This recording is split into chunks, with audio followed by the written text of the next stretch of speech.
Well, thank you, John, for joining me today. I'm very excited to have you. For our audience, I've known John for the last few years now. I work with John on a regular basis. But I'm going to start. I would love for you to introduce yourself to the audience, what you do and what you're all about. Thank you, Ailey. It's a pleasure to be here with you at the Land Investment Expo, broadcasting live. So I am an investment advisor, financial executive by trade, accountant, and I run my own investment advisory firm called Servant Financial out of Aurora, Illinois. Servant provides liquid marketable security portfolios for clients. And then I have a private fund, which I think is going to be the focus of today's conversation, called Promised Land Opportunity Zone Funds.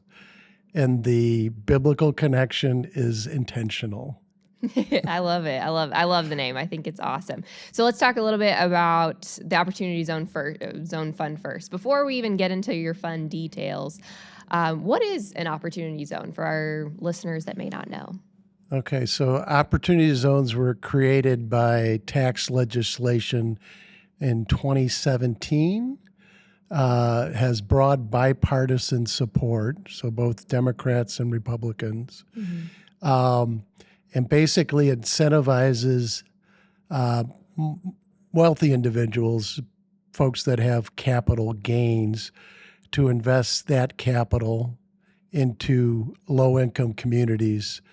They're basically census tracts in urban or rural areas. There's 8,700 opportunity zones that were designated in 2017. So investors roll that capital gain into a qualified opportunity zone fund, which Promised Land OZ is. And to get the tax benefits, which the biggest one available today is any gain on your investment over a 10-year hold will not be subject to capital gains tax.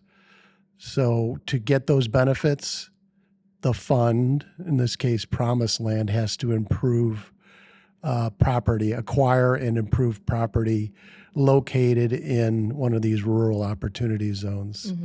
So the basic improvements that we're doing are grain bin storage, drainage tiling, and irrigation. And these are productivity enhancing benefits to the farmer tenants, and they're willing to pay rent on it. So kind of backtracking a little bit about how were these, lines drawn of what is an opportunity zone and what is not? You had to be in the bottom quartile of each state's census tracts based on socioeconomic indicators. Median income for households would probably be the primary one. And then the governor of each of the states designated which census tracts that met those rules would be designated an opportunity zone. Well, it's really interesting when you look at the map of the opportunity zones, there's a lot of farmland in those zones. There's a lot of very productive farmland. So I think the original goal was maybe improving some commercial, office buildings, residential areas, things like that. But all of these, maybe smaller towns, there is land that surrounds it that is very productive farmland in a lot of these areas. So let's move a little bit and talk about the Promised Land Opportunity Zone Fund. Let's maybe talk about your first fund. Where are your properties located? So in Fund 1, we raised $40 million of equity and borrowed another $20 million. So we have purchased 12 farms, 6 in Illinois, 3 in South Carolina, 2 in Mississippi, and 1 in North Carolina. The one in North Carolina is the centerpiece of our fund. It's 4,500 acres, and we have a great tenant farmer, and that's where we put in the most improvement capex. Yeah, you put up a pretty amazing grain bin system, didn't Yes, you, with there? a 350,000 Yeah. bushel grain bin system, Yeah. so it can handle the needs of the farmer, and he's leveraging that for his business and doing very well. That's awesome. That's awesome. So is Promised the only fund that's investing in opportunity zones that are in farmland?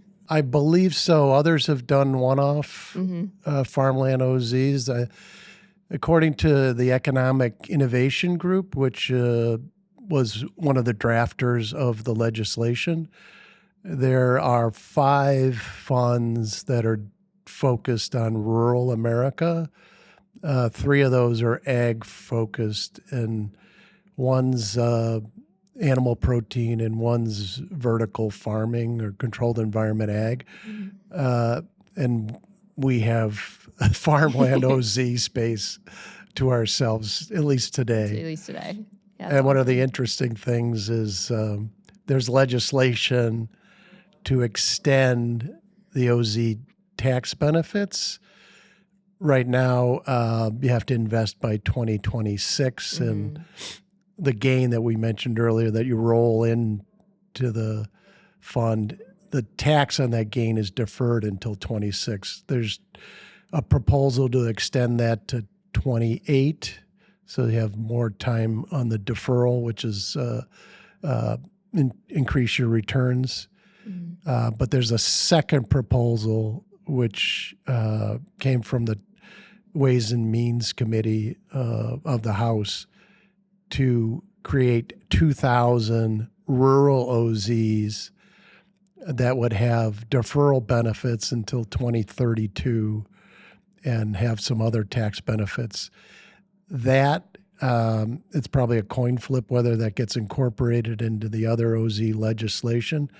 But the impetus for that is not a lot of OZ funds went to rural America, and some senators or House representatives from rural demographics have proposed it, and it only costs about $1 billion.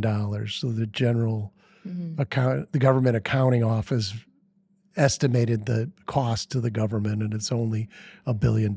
So yeah. Well, growing up in a rural area myself, there's a lack of new and improved infrastructure, and it's really cool to see what the Opportunity Zone program is doing to try to enhance the infrastructure for the people that are living there. I think there's across America there's a lot of work that needs to be done to our infrastructure. Some things are 40, 50 years old. Like, for example, cold storage, food cold storage.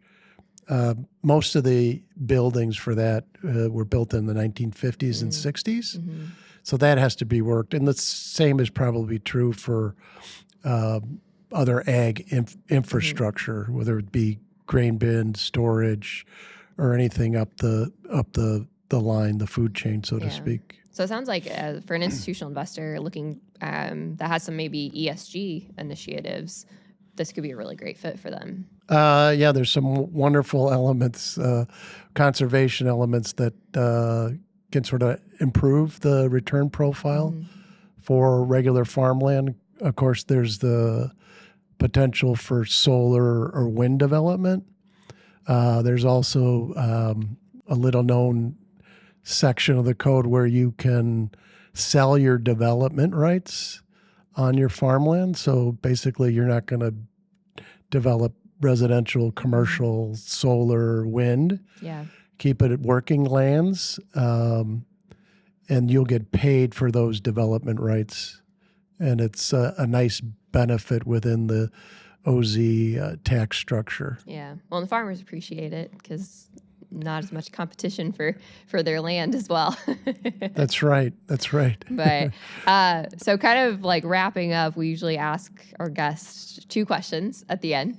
The first being, let's talk about if we're a like I'm a small investor. Like I only have, let's say, 10, 20, 30, just less than $50,000 maybe to invest. And I want to invest in an opportunity zone. Is there a way to be able to do that as a small investor? At least today so we're in market raising Fund 2, Promised Land Opportunity Zone Fund 2.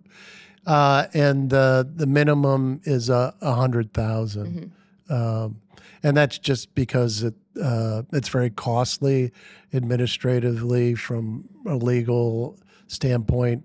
We can only take in money from accredited investors. So that's an SEC or Securities and Exchange Commission defined term. And basically it's any individual that has $1 million in net worth, not including real estate, or 200,000 in income. So if you are an accredited investor, this could be a really great fit, Or especially if you have a capital gain. or if you're a farmer Yes. and you want to expand acreage under management, we can come to a long-term leasing arrangement. Yes. We'll buy it and improve the farmland and lease it to you as the source of the property. Great. And last question, if people are looking for more information about, the Opportunity Zone program, maybe what investment opportunities are out there, and just maybe learning more about the program, where would you maybe direct them to? I would direct them to our website, which I believe is promised with a D in there, promisedland.fund. Yep. Awesome. And find you on LinkedIn and LinkedIn, yes. Great. Yep. Well, John, I really appreciate you joining me live from the Land Live from the Land Investment Expo. Thank and you so much. Can I close it with a quote from our farmer tenant? You absolutely can. Wonderful man, great steward. He's a preacher on the side. Still does some preaching. His basic slogan is, if you take care of the land will take care of you. And he's been doing it for 40 years, I think. Yeah, well, I agree with that sentiment. Absolutely. Well, Thank you, John. I really appreciate it. Thank you, Allie. And thank you, ACES, for having me.